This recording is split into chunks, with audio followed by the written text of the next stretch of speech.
Welcome back to The Explainer, everyone. Today, we're going to take everything you thought you knew about managing physical pain, and we're just going to flip it entirely on its head.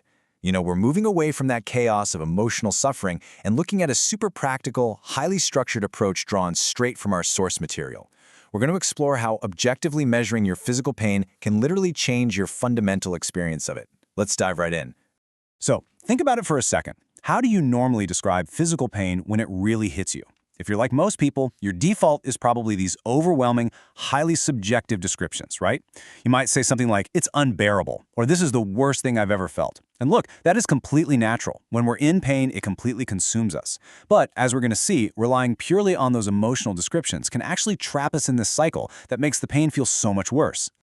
The writer Oscar Wilde actually captured this perfectly. He noted that suffering is, quote, one very long moment. And isn't that the truth? When pain just totally consumes our emotions, it truly feels like it's never going to end. Our source text absolutely acknowledges this harsh reality. Physical pain can be crippling, it can be debilitating beyond words. And to be clear, we are not here to minimize that suffering at all. Instead, we want to find a real way to navigate through it so it doesn't just define your entire existence. Now notice the massive difference in how we can actually talk about our pain. On one hand, we've got these emotional descriptions, right? It's unbearable, I'm miserable. And these are valid feelings, absolutely, for sure.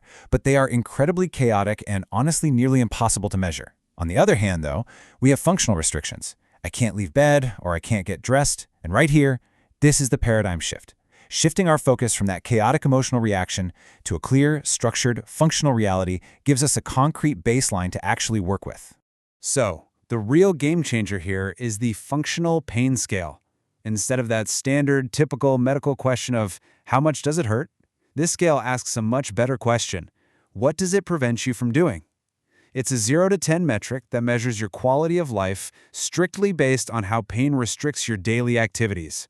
It completely removes the emotional distress from the equation and just looks purely at functionality.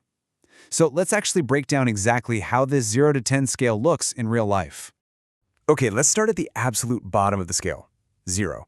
According to our source, a 0 on the functional pain scale doesn't just mean it hurts a ton. It specifically means you stay in bed all day and feel entirely hopeless and helpless about life. There is zero contact with the outside world. It's literally the lowest anchor point of functional restriction. And hey, it's a completely valid place to be when things are at their absolute worst. Moving right up to the middle of the scale, we hit a 5. Now, at a functional 5, you are definitely struggling, but you can still fulfill daily home responsibilities. You might not have any outside activity going on, you aren't going to be out volunteering or working a full shift, but you are up, you're managing the basics of your home life, like doing a load of laundry or throwing together a sandwich. It's a really clear, objective milestone of what you are capable of doing. And then we have the highest anchor point, a 10. This represents normal daily activities each and every day. At a 10, you have an active social and family life. You're out there engaging with the world.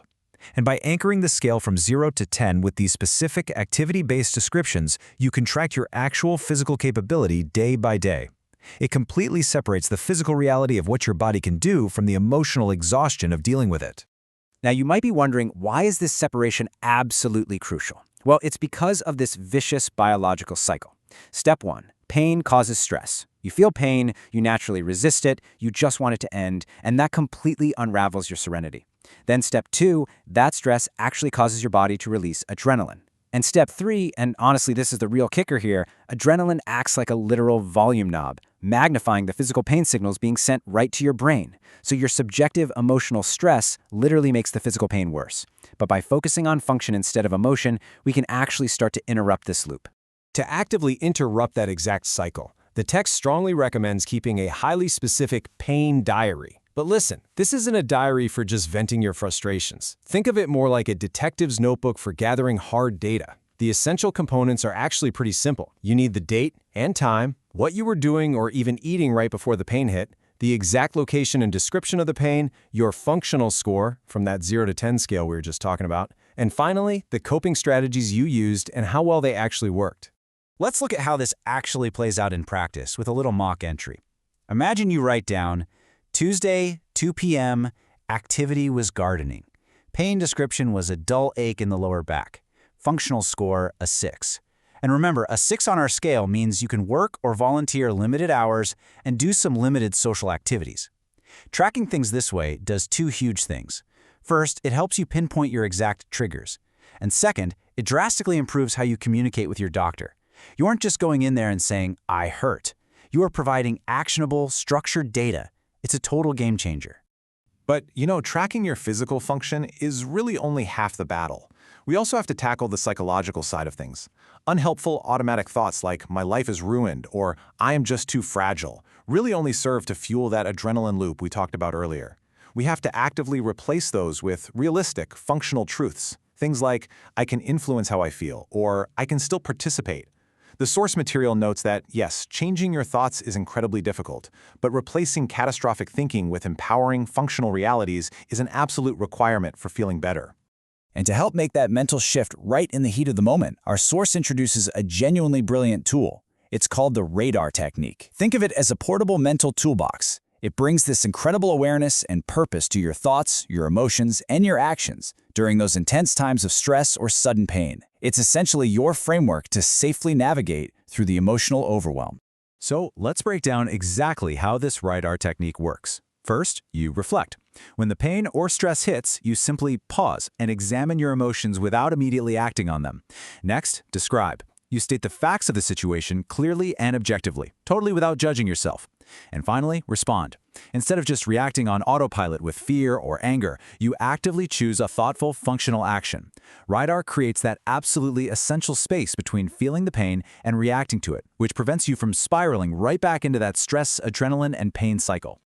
All right, so let's bring this whole shebang together. How do you actually reclaim your routine? First up, use that 0 to 10 functional scale to measure your capability, not your misery.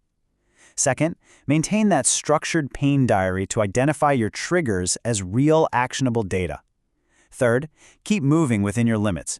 Our source specifically warns against excessive rest, actually. Protecting an injury way too much can cause atrophy, which makes the body weak and actually makes it more painful. And finally, apply the radar technique to manage the emotional stress. Look, pain might be inevitable, but suffering is a cycle that you absolutely have the power to break. Which leaves us with this final, vital question to reflect on today. Are you letting pain define your emotions or just your schedule? By shifting your mindset entirely to functional measurement, you acknowledge your physical limits without completely surrendering your identity to them.